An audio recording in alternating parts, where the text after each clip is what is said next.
സാമ്പത്തിക വിദഗ്ധൻ, വിദ്യാഭ്യാസ രംഗത്തെ 2 വിദഗ്ധർ എന്നിവരുൾപ്പെടെ 8 പേരാണ് പുതിയ സമിതിയിലുണ്ടാവുക.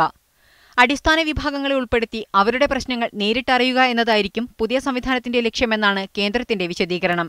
ഇതിനായി ജനങ്ങളിൽ നിന്ന് അഭിപ്രായം സ്വീകരിക്കുമെന്ന് പ്രധാനമന്ത്രി നേരത്തെ പറഞ്ഞിരുന്നെങ്കിലും അത്തരത്തിലുള്ള ഒരു നടപടിയും ഇതുവരെ തുടങ്ങിയിട്ടില്ല. എന്നാൽ പ്രധാനമന്ത്രിയുടെ നേരിട്ടുള്ള മേൽനോട്ടത്തിലായിരിക്കും പുതിയ സംവിധാനമെന്നാണ് പൊതുവെ വിലയിരുത്തപ്പെടുന്നത്.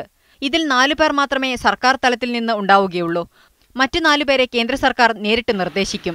എന്നാൽ ഇവരെ നിർദ്ദേശിക്കുന്നതിനുള്ള മാനദണ്ഡങ്ങൾ എന്തായിരിക്കുമെന്നതിന് ഇതുവരെ കേന്ദ്രത്തിന്റെ ഭാഗത്തുനിന്ന് വിശദീകരണമൊന്നും ഉണ്ടായിട്ടില്ല. ഭരണത്തിന്റെ എല്ലാ മേഖലയിലും കൈകടത്താനുള്ള മോദി തന്ത്രമായി പുതിയ സമിതിയെ കാണുന്നവരുണ്ട്.